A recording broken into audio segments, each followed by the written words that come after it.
But Sam, as we all know, a man cannot breed with a bear. Well, hey, listener. Welcome back to the Perturbation podcast, episode 5, The Grand Angus. As usual, it's me, Sam, joined by my good friend, Tristan. Yes, I am a good friend. And he's still alive. Good to hear. Good to hear. I know it's slowly dying every podcast. We don't know yet. But first things first, Sam, you have to address the Lego in the room. I don't know what you're talking about. There's no Lego here. You don't. What is Lego? Lego is it's a lifestyle. It is my for some life. people. It is Well, my yeah, life. you don't understand. You cannot see. You cannot hear. I hear the Lego. It screams out to me, saying, "I'm here. I'm here. I'm here." And then you just ignore it. I would never ignore Lego. Lego is easily my third favorite thing in the world.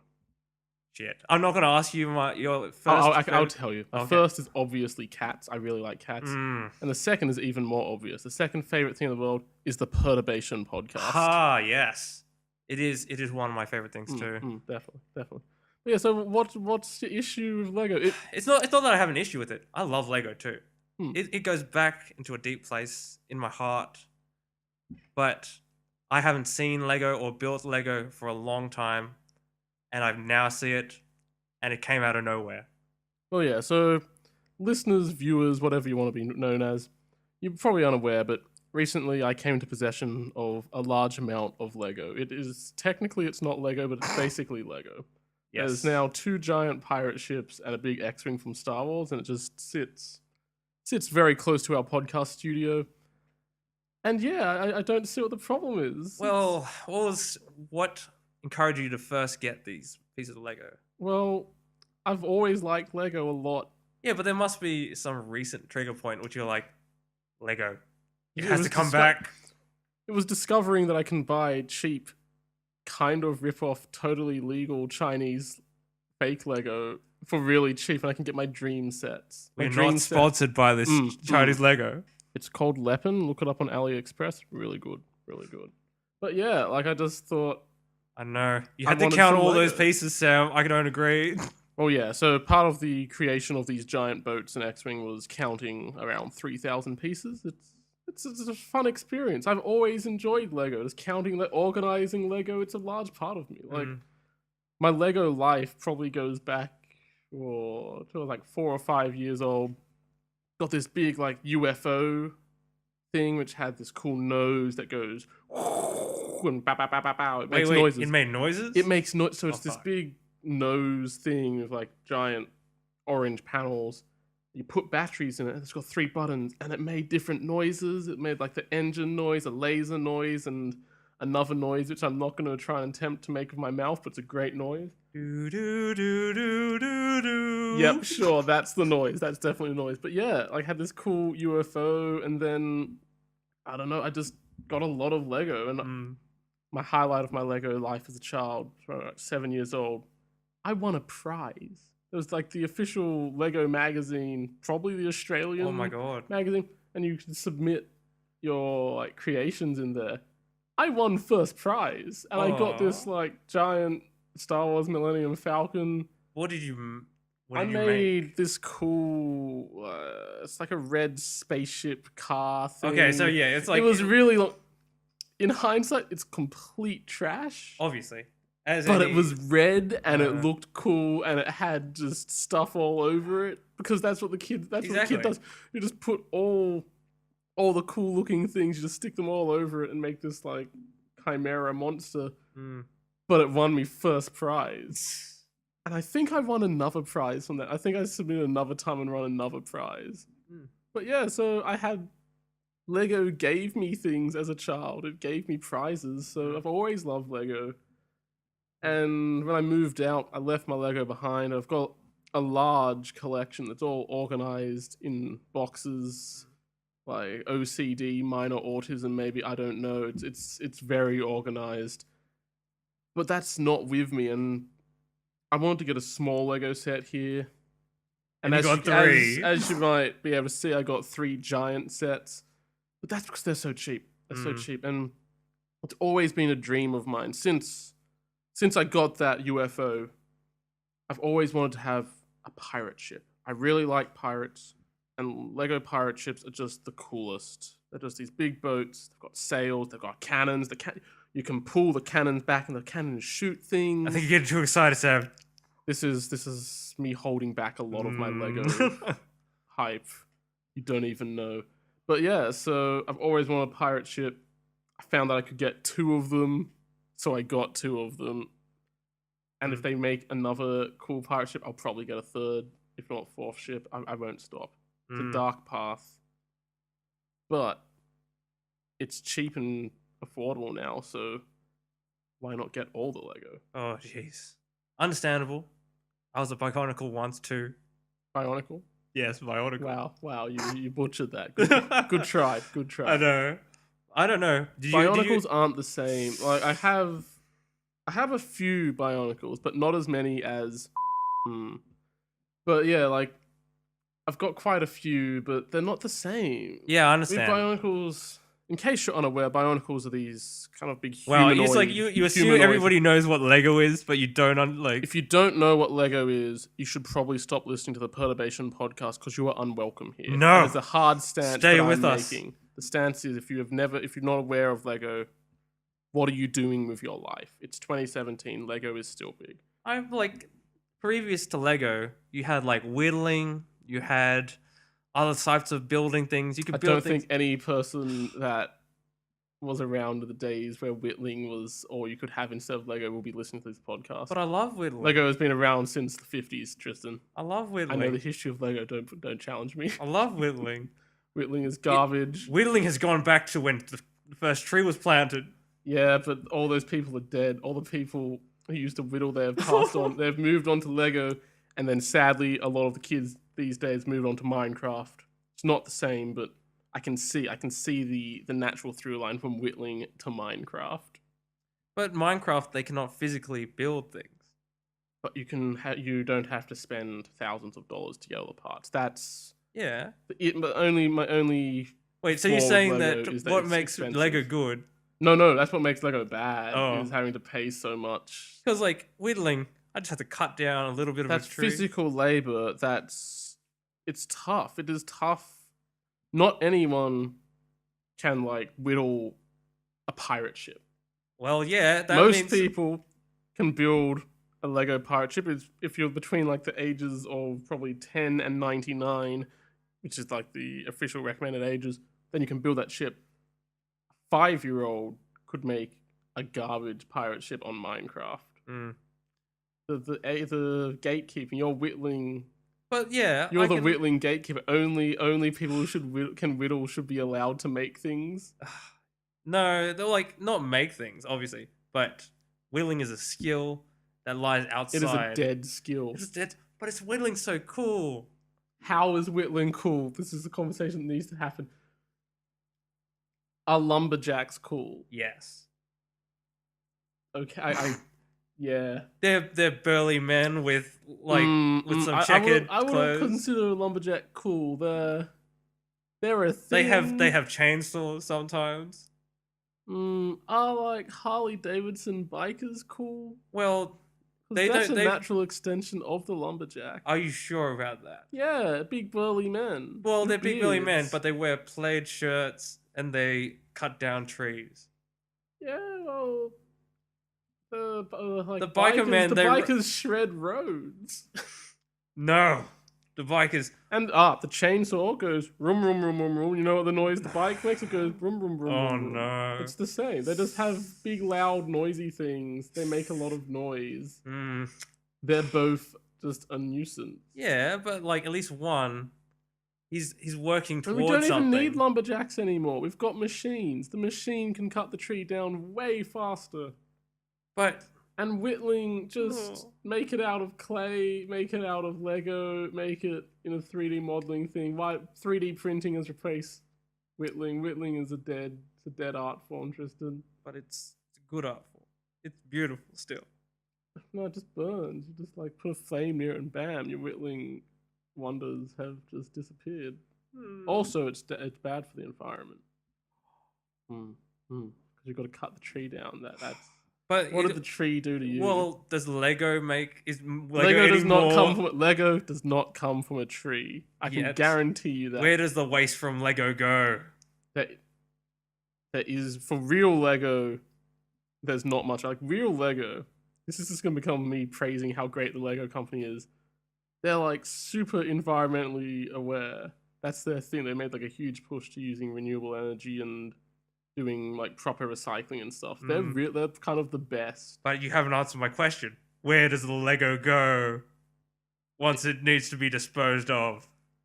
Okay, so I'll teach you the life cycle of Lego. Lego is born in the factories in Sweden. Gets put in the box, goes to the shop. The person, either the kid or the mother of the kid, buys the Lego, goes to the kid. Kid plays with Lego. Eventually, kid's like, had it with this Lego. A lot of it can build up, lives in the house of the parents.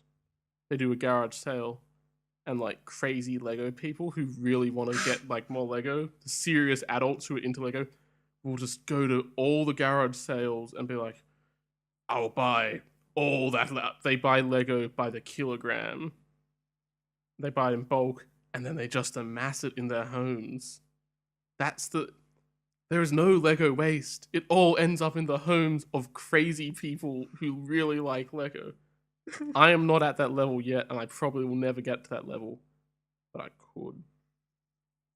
But yeah, like the Lego has no waste. There is no waste. It all goes to the creepy old men who will then just, I don't know, just keep it.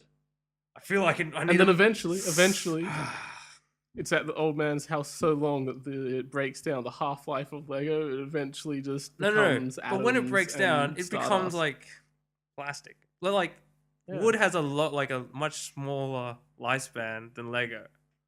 Well, yeah, but wood has far less entertainment value. It's like, like some sort of big reptile could have a longer lifespan than a cat or a dog. But no one wants to have the reptile as a pet because it's a shit pet. Well, do you like the feel of Lego? Yes. Okay, well, sorry. Maybe that was the wrong question.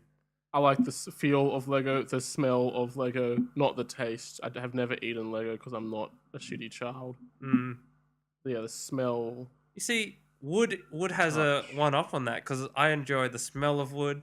I enjoy eating bark? The taste. No. Well, cinnamon's a type of bark. I don't know. I feel that most normal people don't like eating wood. No, but and don't people really also like. I hate touching wood. Like it's got splinters. It's got dirt. Well, that's why you whittle, because when you whittle, you finish the wood off very well, and then people do not get splinters. But the problem is, so by that logic, the plastic is the wood, and the whittling, your result of the whittling, is basically the Lego set. So then you make your little whittled wonder. What do you do with it? Can you sell it? Yes. So you sell it to a kid. That kid's not going to enjoy it. It's going to go, oh, cool, it's a boat. Okay. And then he's just going to throw it away with the other garbage, or maybe even better, he'll chuck it onto a fire. It'll just become firewood. You chuck Lego onto a fire, that might release like toxic fumes. The kid will die for his stupidity. You chuck the fake Chinese weapon Lego onto the fire, that kid will definitely die.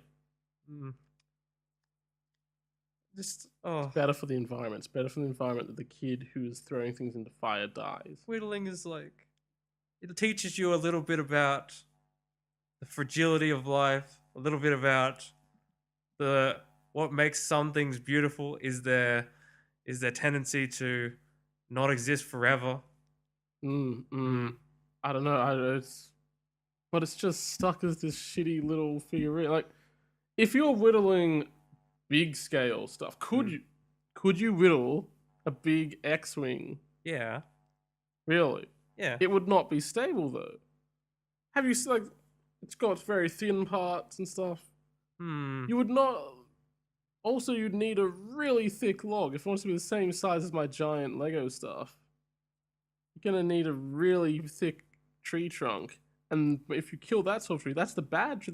They're like the heritage trees and stuff. You can't just chop those down. Well, it depends. Are we making it akin to Lego, or are we making it the size of my giant Lego X-wing? Could you whittle Could someone who's very good at whittle something like that? Because I've seen some cool whittling stuff, but usually you don't have big gaps.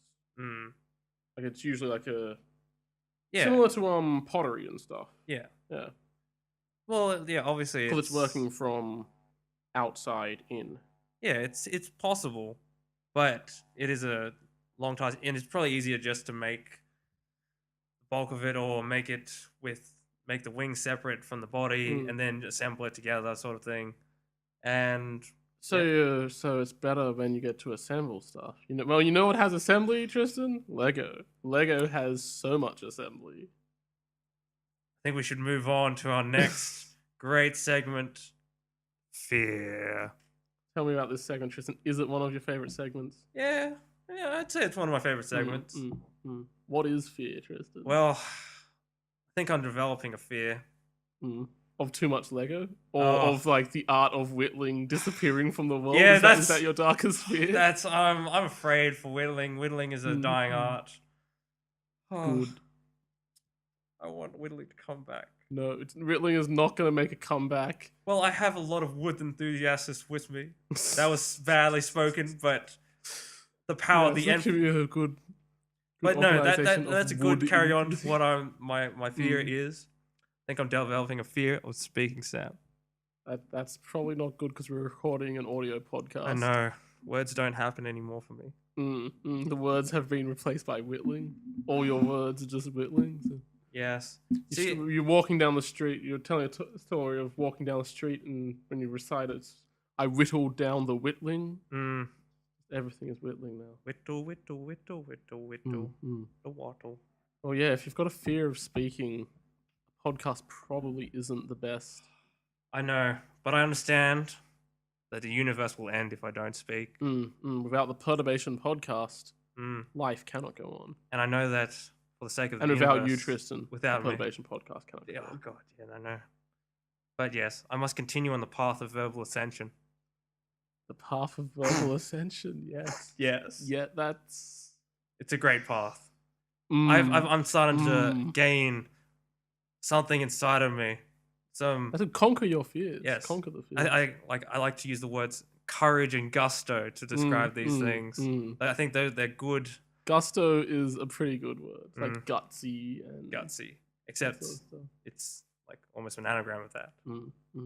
Gust. It's the more Australian version of gutsy. It's gusto. Gusto. Yes. But yes, I must throw away my fears and cast aside the fears and become what something you're meant else. To be, yes. I need to ascend. What happens once I when you ascend? Will you be still whittling? Because whittling seems something that's very grounded, and ascended. There's no trees to whittle up in the clouds. Once I've ascended verbally, I can simply manifest wood with my words, and then I can whittle all the time. You will be whittling your sentences. Yes, or I'll be using a bunch of what's it called? The word with alliteration, and then a lot of whittles, some waddles, and wood. That's less whittling. That's more waffling. Well, yes, and then that will generate. That's like what I need. When you whittle something, you have all the scraps at the end. Just using alliteration or that, just in normal speak, that's the equivalent of the scraps. Just a pile of mess. Yes. What do you do with the whittling scraps? You ask, what do I do with the Lego leftovers? What do you do with your whittling scraps? Well, I can burn wood. So yeah, it does. It if becomes. The child eats them, will the child die? Probably not. Then yeah, whittling's garbage. Wait, it's a. Oh, jeez. I'd rather if the child if there's a potential for the child to die as a result of your whittling. You also scare me a little bit, Sam. But what is your fear? I want to say I've got nothing to fear but fear itself and spiders. Oh, jeez. But I'm not afraid of spiders. I just don't like spiders. I don't know. I like spiders are my favorite. I don't like the idea of scorpions. Like as an Australian, I've encountered enough spiders that I'm not scared of spiders. I just don't like them. But scorpions are they're monsters. I like foreign to me, and they scare me. I mean, these things get rid of insects. Yeah, like insects don't bother me. Flies don't bother me. I know. Still, it doesn't stop me from trying to destroy them. I don't know. I don't have many fears. Well, you say we can just be profound and normal.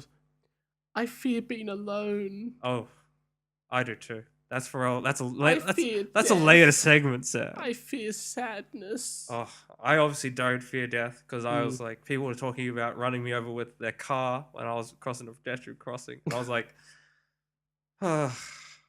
if it happens, like my 50-year-old shriek, I can accept it. Just accepted death. People are silly, and that's okay.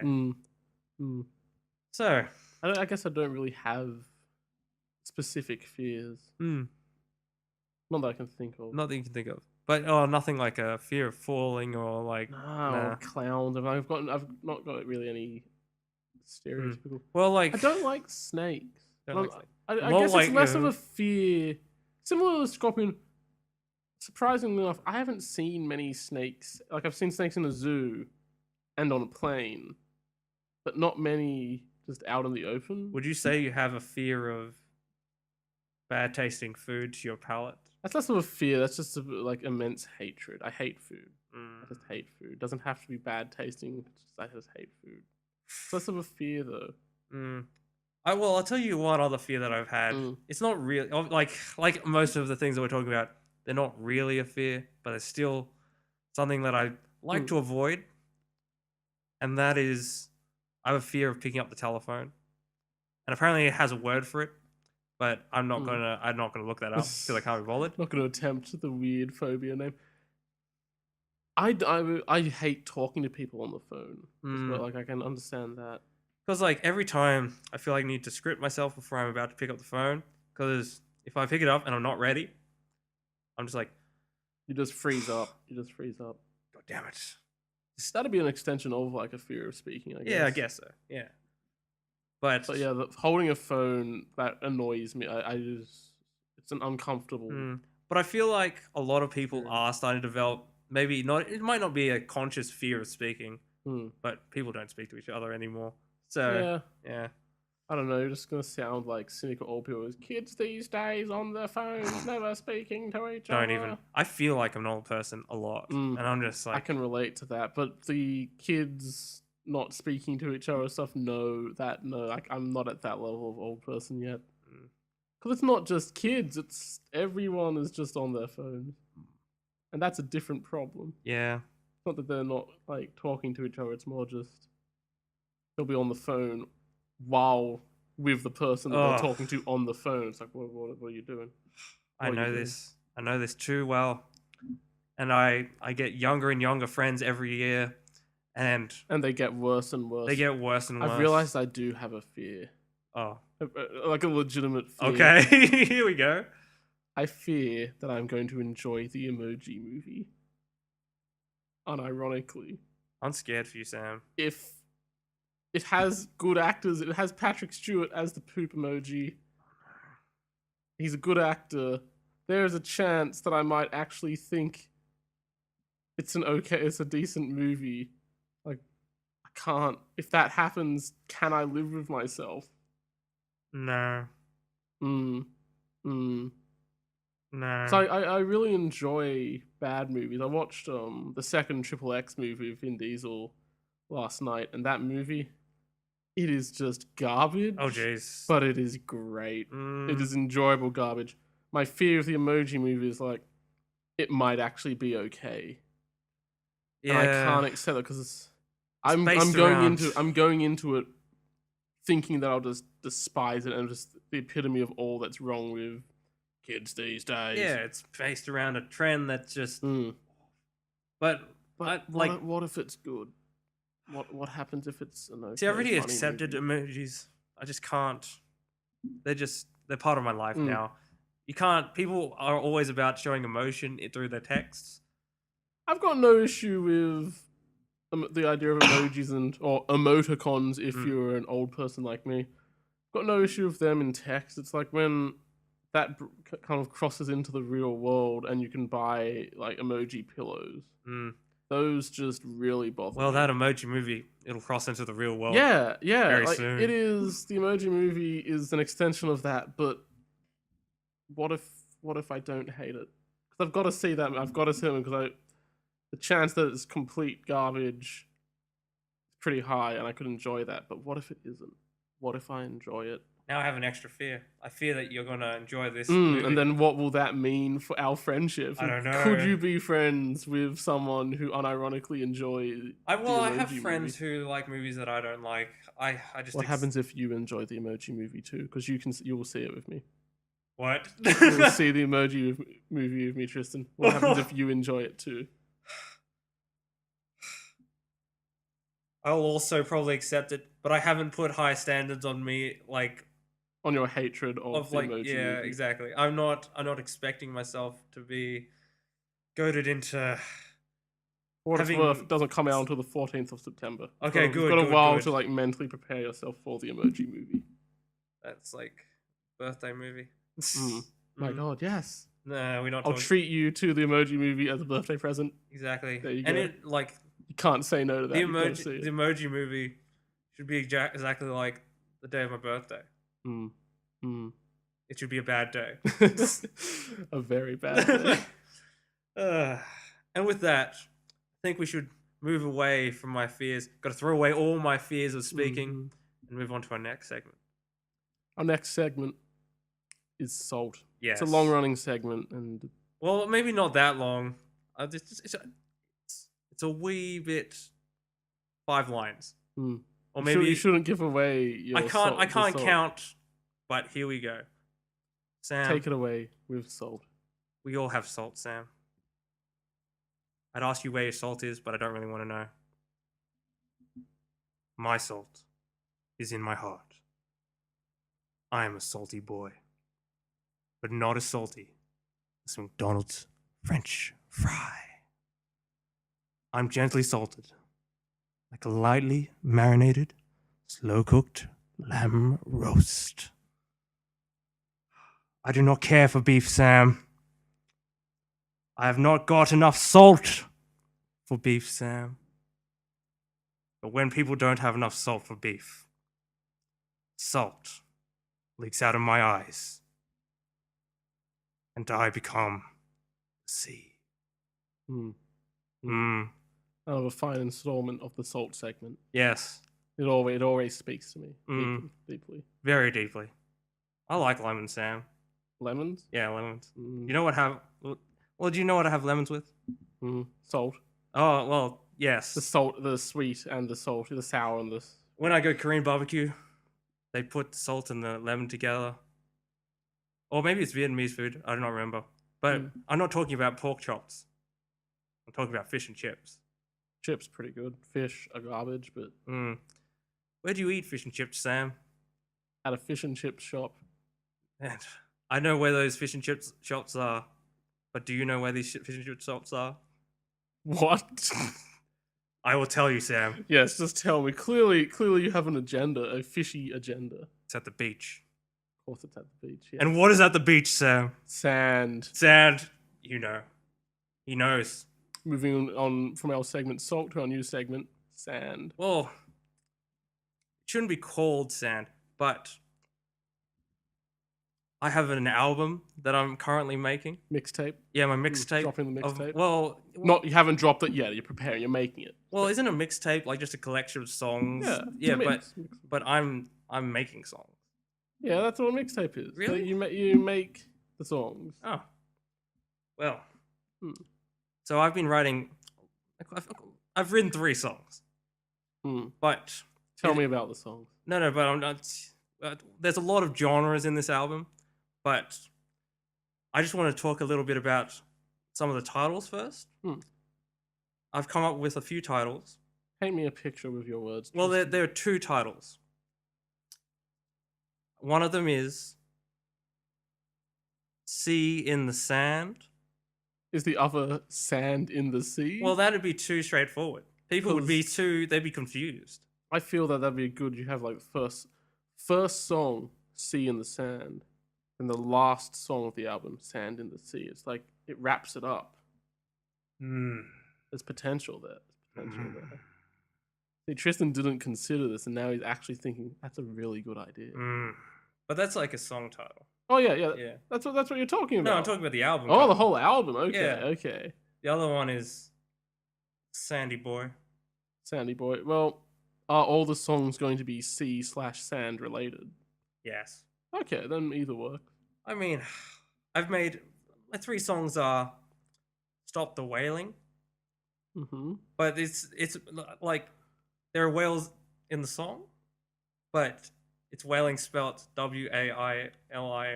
That's clever. There's some clever puns right there. That's potential. I mean, it's a little bit far from sand, but it has to do with the sea. That's why I was like, maybe I need to develop beneath the whales. Ultimately, will be sand. We've talked about this song for a long time. I've had trouble thinking about the name for this song. I like the name, "The Intensity of Fishing." The Intensity of Fishing. Yep, it was my first song, and I wrote it when I was in Port Macquarie fishing. You're inspired by fishing to write a song about fishing. I was underneath the starry sky, standing at the beach, my feet in the sand, casting out my line. There was a worm on my line. Are these lyrics from the song? No. Are you just saying this? Well, I'm expecting them to start rhyming. Do you want, I can give you the bit. Give me the third song name first, and give me a few lines from all these songs. Give the listener. The other one's just a ballad. It's called. I decided to call it "The Girl of Sand." The Girl of Sand. It's a ballad. I only really like the first verse, and then I found out that I wrote the song to another song's melody. Copyright infringement might be an issue. That will if it's. But it's Girl of Sand, then the Sandy Boy as the album title, that also ties together, but that'd be exactly something. And I came up with the title for a song, but I haven't written the song. I wanted to call it "Sandy Beaches," but I'm not sure if I want to have like the "Stop the Wailing" song. I don't want it to be like "Sandy Bitches." That's a different tone. This does sound kind of like an experiment. You said many genres and styles. Yes. It's like the experimental album. Have just a gangster rap song in there. I can't do Sandy rap. Bitches at Sandy I can do Beaches. R&B. I cannot do the rap. The rap stuff is I know that I can't speak very fast. That's a big problem. Well, if you have to learn the lyrics, you just write the lyrics in advance, then practice saying them quickly. But I'll give you that little bit about how I painted the scenery in my mind for. Whoa! There's a fly attacking me at the moment. Yeah, it happens. It happens when I'm fishing too. But I remember really standout fisherman. He used to just wear shorts and a singlet, and he used to have a really big rod. That's not supposed to be some innuendo, but he had a big rod.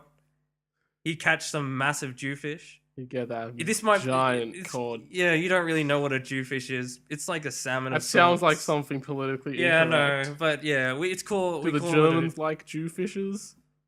I'd like to say so. But the when I was at the beach bit I wrote in my song is, "Beach is at my feet, a worm is on my line, the whiting calls to me, underneath the darkest sky. The seaweed blows. Not the seaweed, the sea breeze blows my thoughts away. My legs are getting cold. Standing in the water. It is starting to get old." It needs more rhyming. You've got one rhyme there. Yeah, well, my first one. Let's just say my chorus has some rhyming. Okay. I like to go away from rhyming sometimes. It's like any person who writes poetry. Sometimes you gotta go in. You're in that hip, edgy phase. It's like, I'm too good for rhyming. I will make just words. There's no common theme or sense. It's just art. I can tell you another very I want good... Lego and I want rhyming. Clearly, you just want whittling and chaos. Whittling and chaos sounds good to me. Would you be able to incorporate whittling into your beach album? I think it had to be the next album. Yeah. I don't know. I could call the next. No, I could call the next whittle one at the beach. Oh, true. I could always call it the plank. You never know. That could be a song. It could be a song. Yeah. Some driftwood shows. The story of the driftwood. That's the driftwood word that I'm showing looking up. Then you decide to whittle. Though you wouldn't want to whittle at the beach. Wet wood. Yeah, that too. It needs to be dried out. I mean, like that. Could be like my next album cover would just be wood. It's a weird album cover, but it is. It is wood and weird. I'll give you another little bit of one of the songs. It's to stop the wailing song. It's my hands and feet are tentacles, but I don't really care. Relatable? Relatable? I don't know. I don't know. I feel you need to be careful with the wailing song because you don't want to get. Do you want to get political with this album? Well, not really. Is your first album going to be the deep and meaningful political? Well, it starts off pretty deep. It's like the world is never good to me. The ocean is pretty deep, so that makes sense. Does anything exist? Time is just the enemy of man. Then it just moves on. Like later on, I do make a reference to the song getting deep, and I say I change it. Then I just change it to a French fry fell on me from orange flowers in the sky, whales climbing trees, and otters living in the sky. I feel that you might need to figure out a tone here. You need consistent tone for a song. Oh, this song was inspired by my smaller cousins. Okay. Yeah. Chaotic children. Yeah. Yeah, exactly. I made a song of chaos, and if people enjoy this song, will it just have a bunch of Discord music and stuff in it? Nah, I made it a little bit cheerful. Okay. That sounds difficult for you. Like cheerful songs don't seem to be where you'd want to take this album. Nah, I can do it. Well, you know how any good album, you can just lie. The music can lie. True. The music does not need to come from the heart. It has to be catchy. Okay, so you should just sell out and just try and make some but I also catchy pop songs. No. Just find formula. I had to follow the line of. Remember how Drake used to be really popular because he was into the music. Then he moved on to being just into things. Money. I want to find the halfway point, which is just I'm really weird. I want my things to be how I want it to be, but I also just want it to be catchy. Because if it's not catchy, then I can't remember the songs too. True. Then it has to just come from, I don't know, just speak from the heart. Speak from the heart, speak from the soul. Yeah. And just make garbage, boring music. But it's you. But the intensity of fishing is a rock song. Okay. The Girl's Sand is a ballad. And it's a little bit creepy because I put in the word I let it run. That's but that's why I might have to overhaul the song. I don't know, going for a creepy vibe in the song. If it comes from the heart, that might be accurate. Maybe it does. Well, the first line is have you ever felt a girl slip through your fingers? Because a girl like sand. Yeah. Okay. There's some soppy stuff here. Yeah, exactly. There's some soppy stuff, and then I like the cheerful song, which is the whales climbing trees and otters living. That's that moves me away from the deeper. That's why it's a mix. It's a mishmash of everything. Yeah. I don't know. It's a concept album. That's what it's called. Concept album. Bunch of concepts. See which really hits with all the listeners. I'm sure when you finish this album, we can plug it on the Perturbation podcast. True, but it'll be quite a while. It's a work in progress. Definitely. In the meanwhile, I might just continue. I might just build some covers, do some covers with our good friend. Yeah, he's a good friend of ours. I called him Mr. Singh. I forgot, but yeah. And hopefully, people will find us or find me. They can find him too. They can find. I don't know. Good luck with your music career. Exactly. I guess. I'm sure we'll have many segments dropping back in explaining how goes the album. Yes. Well, do you know how Anakin doesn't like sand? That's another bit. Will there be a song with Star Wars references? Yes. Just the Anakin. I hate sand. Okay. Would you use that as a line in a song? Just I hate sand. I hate sand. Yes. It's coarse and gritty. And no. I remember. Metal cover. Yes. Yes. Heavy hate sand. Yeah, okay. I can see this working.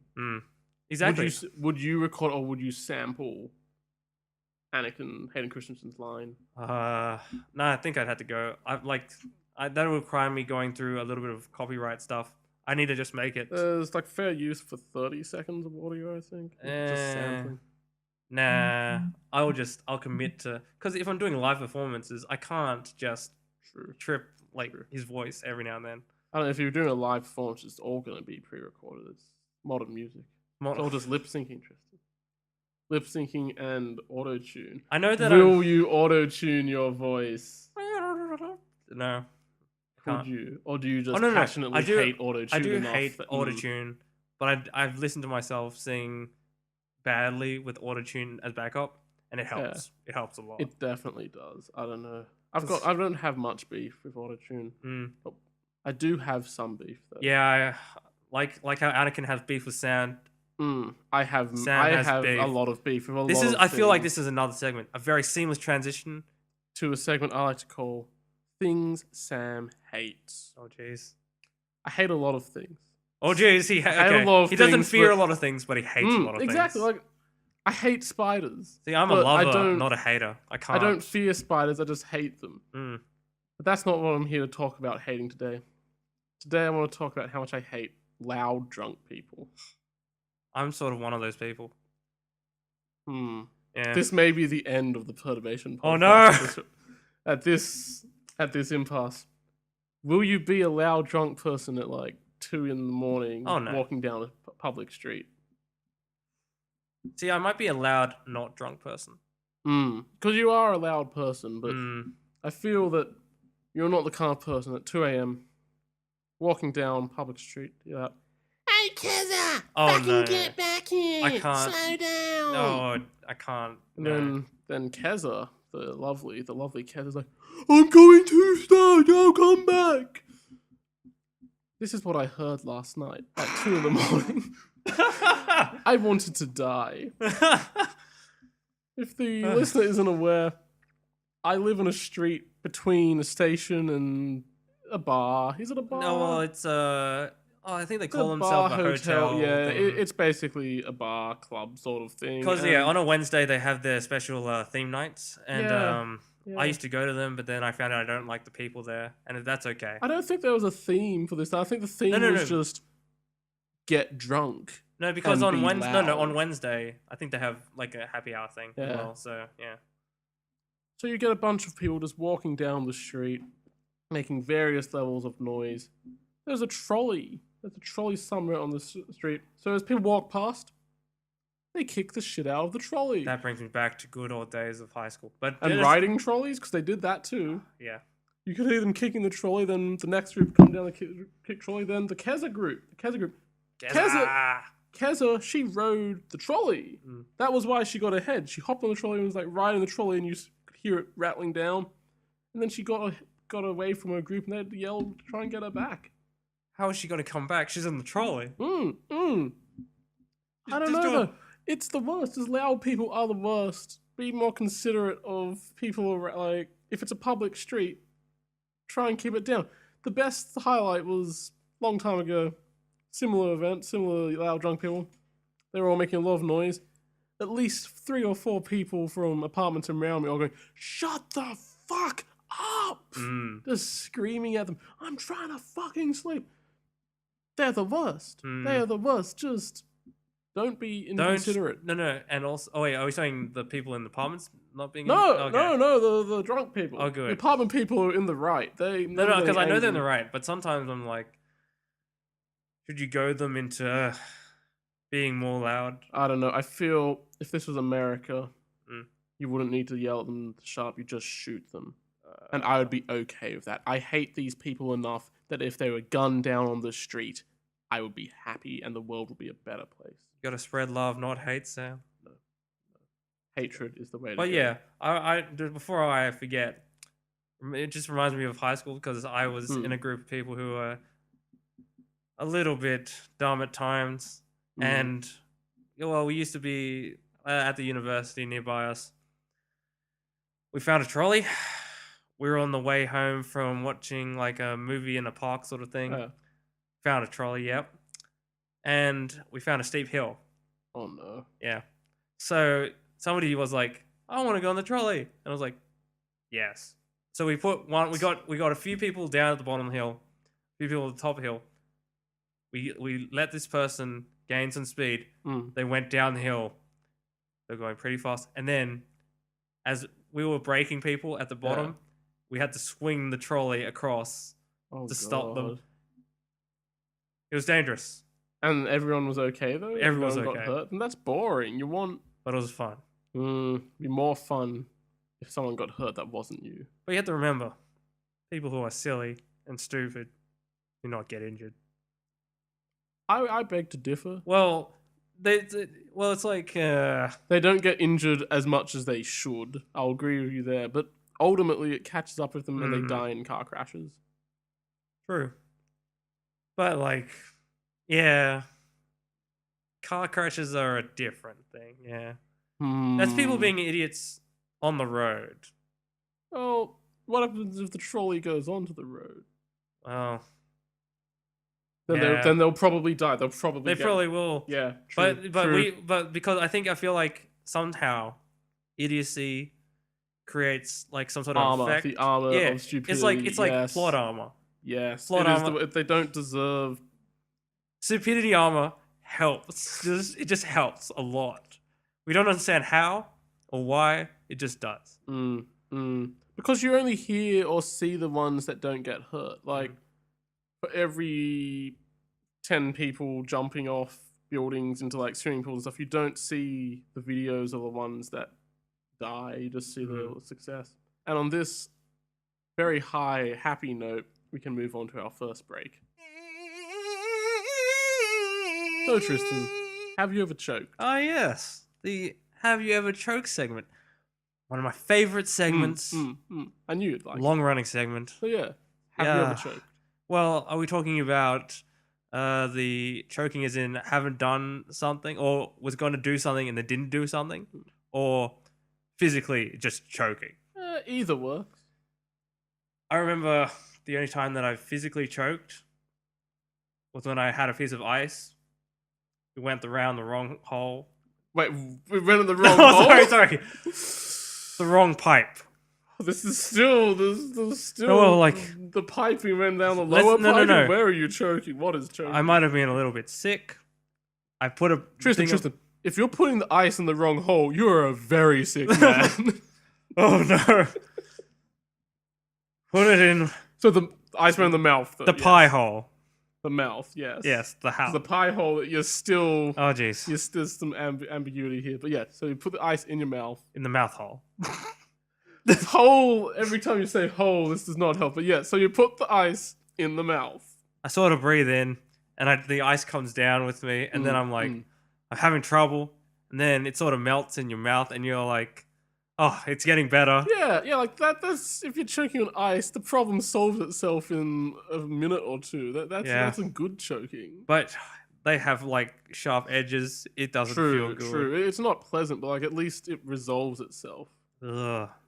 That was I just don't like choking. Understandable. Though again, that's not a real choking. Tell me your choking experience, Sam. Yeah. My choking experience, it was not ice. It did not melt. It was like a giant rod. Wait, what? This is also very ambiguous. You're making it sound really weird. I choked on this giant rod. Oh, jeez. No! It was I'm not sure if it was like a magic wand. It might have been like a magician's wand. Those magic wands. It was a big magic wand. It was a good like 20 centimeters. And as a child, I was very young at the time. You didn't understand what the magic wand was. I attempted to swallow this. Oh no. We'll call it a magician's wand. I attempted to swallow this wand. Magic tricks. And I had to go possibly to the hospital. Yeah, I'm not proud of the decisions I made as a child, but I survived and wasn't injured, which proves the idiots not getting hurt theory you had before. But I have choked, and maybe I've choked in the future, but all of it pales in comparison to trying to swallow this giant rod. Oh, jeez. I feel sorry for this. Your ice story. Fuck off. Yeah, I know. That's baby trying to swallow some ice. Oh no. I probably have better have you choked and not done things stories. Yeah, that's a far bigger thing. I know that you haven't done a few things. Eaten food for one, yeah. I've choked on. If we include chokings like just not being able to eat things and then spitting it out, then that's a lot of food. That's broccoli. I like broccoli now. You're a monster. You're a monster. You like broccoli, but how? It's cold. It's the worst texture. It's got no taste. It's just gross. Because I eat it with like hoisin sauce and stuff. No, they're just it adds flavor to things. You shouldn't have to add. We're going to very brief. We don't want to go down the dark hole of food conversation, but you shouldn't have to add flavor to the food. The food should already have the flavor and be good. You don't when you have a nice red meat or chicken. Got the flavor already. No, I don't agree. Unless the flavor is the Colonel's 11 secret herbs and spices, you should not have to add flavor to food. Because like I've cooked chicken breast and stuff without anything, and it doesn't satisfy me, Sam. Well, that's just you're just a picky eater, Tristan. Well, no, I just like things having flavor. I grew up in a household where flavor is a big thing. I've eaten things from all cultures across the world, and if you look at it this way, like you've been like overdosed on flavor, so it takes a lot of flavor for you to notice something. But since I've got a more refined palate, I can notice small differences in flavor. A refined palate is something that when you can distinguish. I can distinguish the difference between like brands of peanut butter, and I may have a baby mouth, but it is a refined baby mouth. Do you know what babies try to do with their mouths? They try to form words. Accurate. That's a good way to move on to our next segment. Probably also my favorite segment. I've got a feeling it might be. It is. Tristan has found a series of words with a common theme and wants me to guess the theme. Can I guess the theme? Yes. I believe in you, Sam. I believe. I don't, but I'll give you the 3 words. Hopefully you don't know what these words are, because that would ruin the magic of this segment. The words are calapigian. Color pigeon? No, calapigian. Okay. Statopigus. And natiform. What? Yes, they are 3 words. They all have colored pigeon, statopigus, and natiform. Calapigian is the adjective version of this word. Calapigus is sort of the noun. That seems like a more real word. Natiform sounds like cloud related. Give me a hit. Okay, no. Turn this into like an animal, mineral, vegetable thing. I've got it. I've got this little thing that I've prepared for you. I've got an example from Wiktionary. Oh no. Okay, give me some. It's from some text, and it's a pretty good excerpt. Suddenly, the music grew fainter, as if drawing away, and the dancers, their feet together and limbs half opened, like a coloured pigeon, descended in a slow spiral with gentle undulations until they touched the floor. Their calapigian charms grazed the mosaic. They recoiled like suddenly awakened serpents. That's calapigian. What? What? Do you want me to give you a physical demonstration of what I've done? No, I'm not ready to see the coloured pigeon. Calapigian. But like, I can do it for you. I'm okay. Do you have examples of the other 2 words? Well, like, if I do, no, not really. But like, I could do into my interpretive dance. I don't know how well an interpretive dance will translate on this audio. But you can describe my interpretive dance. Oh, you can give it a go. Okay, here we go. He's standing up to do his dance. He's clearing the stage. He's just squatting, and now he's just sitting down. And So he squatted. Then he tried to quickly stand up and jump, but he fell backwards. Was that part of... Did you see my Calipigian charm? Is it like charming idiot? Like, it's like kind of, it's the jester, the court jester. It's kind of an buffoon idiot, but it's endearing. Well, how I'll give you a little bit more then. I'll try to give you something else. Having a shapely blank. That's the definition for Calipigian. Statopigus is having fat or prominent blank. A native form is resembling or having the form of blank. Oh, gee. Big butt. Yeah, there we go. He knew. NATO form? NATO form. Or natty form. Natter form. What's that named? Like, that was that word based off, there's a girl named Natalie with a very large rear end, and the natty form. Who is this person? Oh, well, I don't know. Maybe I need to meet this person. But find the etymology. That can be your homework for this episode. That's my homework. Find the etymology of your strange they're words. sort of like a combination of like a Greek Latin origin things. Yeah, because like half those Greeks loves the big butts. But so Mix-a-Lot was definitely Greek. I tried to do some more research on this. I didn't obviously go into the etymology. You just looked at a lot of images of shapely behinds. Things. Yeah, but yeah, I've done some extensive research on the subjects of the big behinds. No. On the words. Would you say, Tristan, that you like big butts and you cannot lie? I do have a big butt, and I cannot lie. But do you like yourself? Or at least your butt. Do you like your big butt? It's okay. Yeah. It'd be better if it had snakes on a plane tattoo on it. Oh, actually, I think it'd just be better if I did squats. Either or. But yeah, no, I feel that both of those end in the same aesthetic. You know how they're big words, and you think big words, big butts. Big words, big butts. Yeah. They need.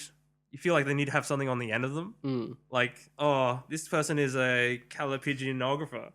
I think I want to get into Calipigianology. I want the study of big butts. The study. No. The study of shapely butts. Big butts. No. That's if you want to get into statopigiology, then you're into the study of fat or prominent butts. But if you like shapely butts. Calipigiography is Ography is the shaping. If you can shape the shapely buttocks, then you're an Calipigiographer. Whoa. That's you're also a massive creep. Yeah. No. You could just be like it's a weird way of being a plastic surgeon. Okay. Yeah. True. There's Brazilian butt enhancement surgery sort of stuff. Yes. You don't really want to get into that stuff, but that's okay. I don't know. Do you think? Because you said you had a big butt. Would you like it if it was a bit bigger though? Because you said you wanted to do some squats. Well, would you get butt surgery? Okay, plastic surgery hypothetical. You can get a breast job or a butt job. Which do you get? Wait. As a man? So you get, as a man, as you've been forced. You can either get breast enlargement or butt enlargement. Is this like men shapely breast?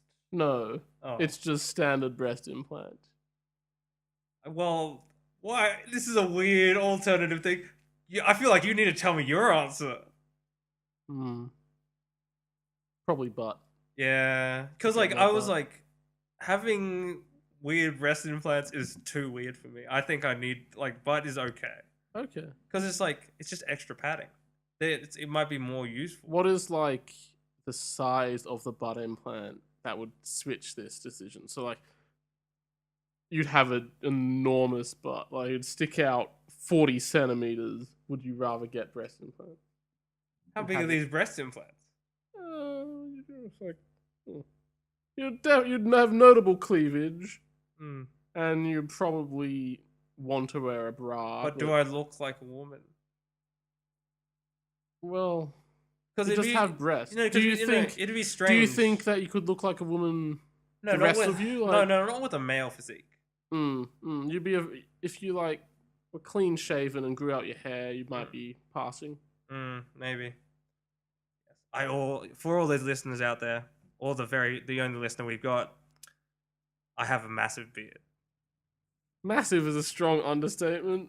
I don't know. These people don't really need to know, but we're gonna say massive. And Massive, tomorrow will be gone. The next day will be back. We don't know. Case of the disappearing beard. Exactly. But yeah, buttocks. I feel that beard will help you meeting people, Tristan. Getting to know people, getting to be friends. Well, we know that I like to meet people. We know that I'll go out of my way to talk to randoms, to talk to strangers, just because I want a new friend. Just because Tristan wants to meet people. This is a segment. Also, and is it your favorite? Yeah, it's my favorite. Damn right. Well, sometimes I'm watching anime, and I want to be these characters who have friends. You want to be the anime. Well, yeah, they have friends. They have special powers. Their friend groups are diverse. Like one of your friends might be like a lion man. Your other friend. When you say lion man, are we talking about half lion, half man, or just a guy that has a hair that kind of looks like a lion? Like yes, that one. Okay. It's like a man. That's more boring. It's a man. You said diverse, so I expected we're having animal people. Oh. And you said anime, so I just assume furries. Nah, they're just animal people. And then like they all have the nerdy character, the character who's into this and that, and then the quiet one. You just want like weird, diverse people. Yeah, a lot of weird, diverse people. You can find them. Go to like a furry convention, or just go to different niche conventions. So go like anime convention, furry convention, a sports convention thing, and like get one person from each group, and then try and bring them together into this nightmare friend group. The thing is, I want to be surprised. I want to be able to be like, that person looks normal. Then I find out that they're weird, and then I'm really happy. There's a different, like, how weird do they have to be though? Do they have to have superpowers like in this anime? Nah, not really. Good, they just have to be. That would. They have to know things that I don't know. They have to have hobbies which I've never heard about. Maybe not so much that one, but that would be nice. Would it be okay if they were just super into whittling? Yes. Okay. But yeah, I settle with. And they would have to decide to listen to the Perturbation podcast. Oh. Obviously. Prerequisite. Obviously. But yeah, I settle with real life people. And real life people are just boring. Real life people live on their phones. Again, full circle back to old people hating kids on their phones. I agree. Like, yeah, I feel like we do have this conversation a lot. It's just the defining conversation of old people now. It's just kids these days on their phones. Yeah. I don't know, but would you want to be friends with someone who didn't use a phone? It's like the other end of the spectrum. Because then, are you really friends? How would you contact them? Would you be friends with an Amish person? Would an Amish person join your hypothetical anime friend group? Yes. Oh, jeez. No, it's like how do you coordinate? Because I just feel like I don't want to be mean. Somebody needs to be the butt of the joke. Oh, jeez. Poor Amish. Poor Amishman. But like, we can have fun.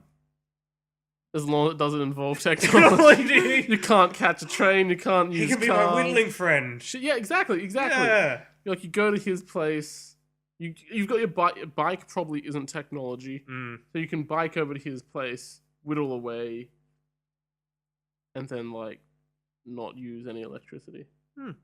Yeah. What about if I, like, turn on a light bulb? He'd be like, "What is this dark magic that you have used, Tristan?" He would freak out. That kills the Amish man. He would have a heart attack. I need this person in my life now. So you can give them a heart attack? Well, like, I need people who surprise me. I feel like you're surprising him by showing him technology. But, like, maybe it'll be like the movies where you're in, like, maybe the Planet of the Apes, and you bring Amish people are apes? Is that what you're telling? That's a statement that I agree with. Okay, here we go. Amish people are apes now. Well, they're just like the civilization from the Planet of the Apes. They start wearing clothes, and you're like, oh, this is weird, but we understand that they're not at that level yet. True, but they're monkeys. They're monkeys. They've never worn clothes. Like they have they got good beards. If there was two monkeys, and one of them had grown up just in the jungle, and the other was Caesar from Planet of the Apes, and he had learned how to speak and wore clothes and held an AK-47, went over to the monkey who lived in the jungle and talked to the monkey would freak out. Like, what are you doing, Caesar? What is that gun? Don't shoot me.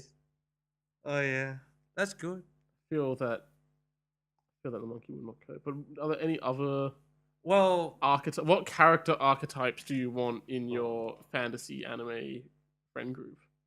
You want the Lion Man. I want the Lion Man. So we want Aslan. No. It's like that. No. Lion Man can. Are you okay if the Lion Man is also like an analogy for Jesus? Just like in Mario? The Lion lives in the wardrobe. Aslan, yeah. Is it okay if Lion Man is secretly Jesus? It's okay. It's fine. I accept everybody. Occasionally, you'll have to like accept Lion Man just dying for a while and then coming back. Is that a deal breaker? No. So it's okay if your friends in this friend group die occasionally? Well, if he comes back. Okay. But like every time he'll have a big funeral and you'll have to go to this funeral, and a lot of people at the funeral won't know that he has this power. Like you'll have to like blend in and go to all these funerals. Don't you think this is like a Boy Who Cried Wolf situation? Exactly. Like how many hypothetically there's a person that can die and then come back.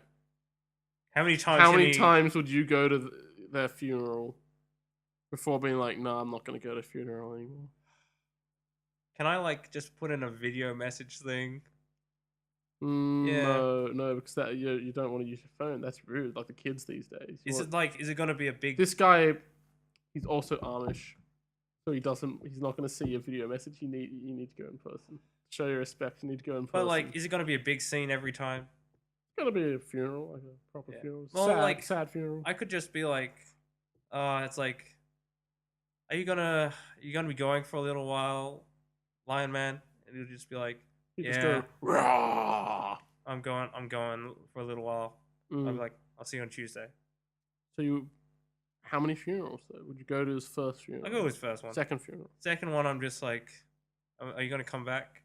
I'll see you on Tuesday. Okay, so you get one funeral before Tristan gets suspicious. Well, it depends if he knows. If he doesn't know, then if he doesn't know, if he's not certain. He's like, usually I come back, but I might not. Because if he doesn't know, and he came back. He doesn't understand his resurrection powers. He just happens to resurrect. But if he every time he's died, he has resurrected, but that doesn't mean he's always going to resurrect.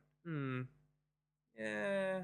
But like, if he's done it so many times, and then he's sort of my friend, and he just doesn't know, I don't think I could accept it after a while. Would you then feel bad if, like, the one time he died and didn't resurrect, you chose not to go to that funeral? Well, then I'd just be like, oh, well, it's Tuesday, he's not back. I should visit him. Bit late for that because he's dead now. Well, but yeah, back to the thing. Yes. Are there other archetypes?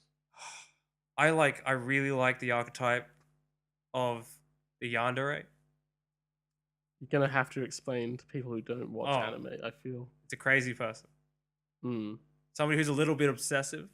Crazy obsessive lover sort of person. It doesn't have to be a lover. They just have to be crazy obsessive. Okay. Yeah. Do you want them to be crazy obsessed with you? Nah, I just want them to be crazy obsessive. With another person? Yeah. Look, like, with the Lion Man? That'd be really weird. You would want them to be obsessed with someone outside of the friend circle, because otherwise they would get jealous of you. No, that would work. If the Lion Man and the Yandere character got together, that means if she kills the Lion Man, he resurrects. True. Yeah. Yeah, exactly. Yeah. I also like your kudere. Do you know what the kudere is, Sam? No, this is deep down the anime hole. This segment is Tristan wants to meet people. Is actually secretly just Tristan wants to talk about anime. But the cool demo is also his favorite. Is that's my favorite. It's the the person who acts cool. Like a good example. Well, example like it's gonna be an Ice Queen. Oh yeah, sort of like an Ice Queen. Ice Queen, okay. Yeah. Use like English words. Ice Queen. You want crazy stalker person. You want Ice Queen. I want Goku. You want Goku. That is an English word. he just really likes fighting and he's super fucking hype. I want a really. But he's a child. Goku's a child basically. He's like super immature. Well, it's just like John. Valid. He is just like John. I don't know. I wouldn't be able to tolerate like a crazy child. I know. A crazy strong child who just wants to fight all the time. That sounds like a really shitty child. But I like fighting, Sam. True. If you're willing to spar with your fight your friends all the time. Any others? Any other characters?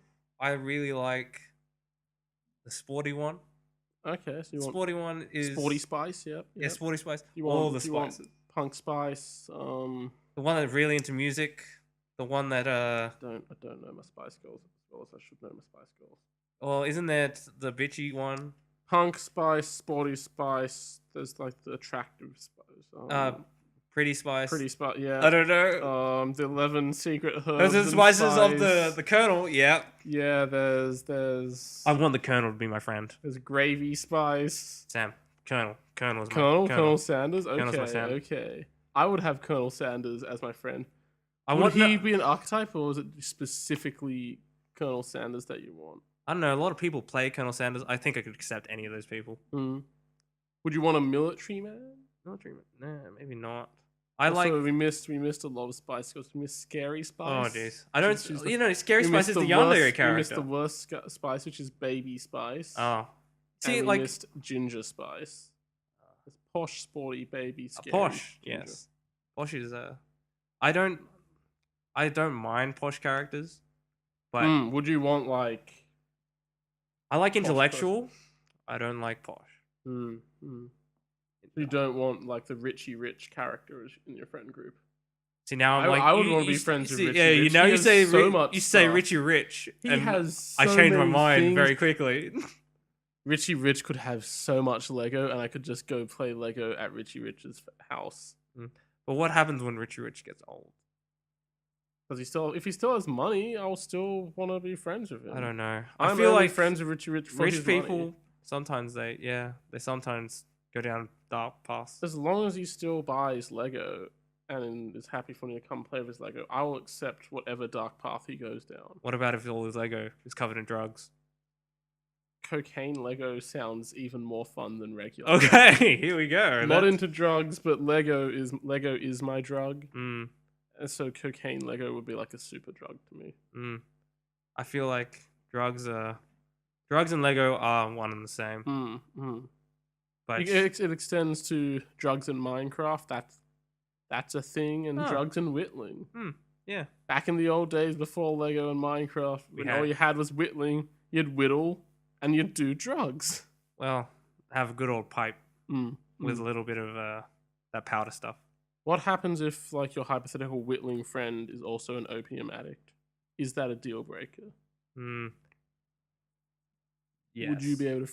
So you don't want to have drug addict in your anime dream friend group?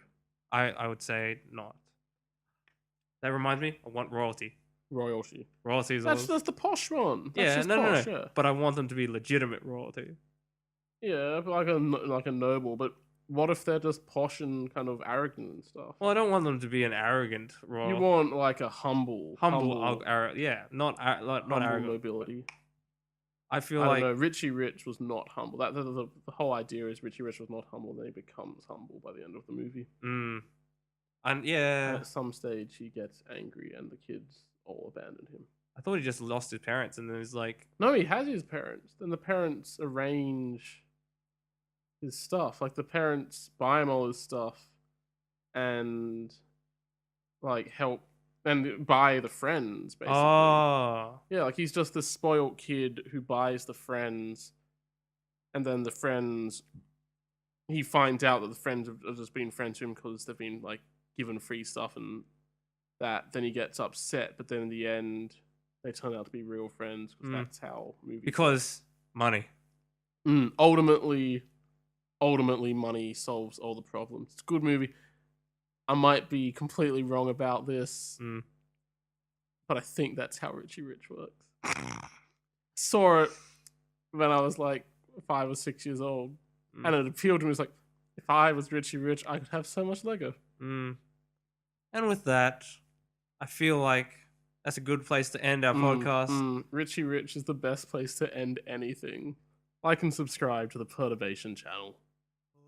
You taste that, Sam? What? It's taste of the road. Still I can't let go. It's unnatural. You belong to me. I belong to you. Although we've come to the end of the road, still I can't let go. It's unnatural. You belong to me. I belong to you.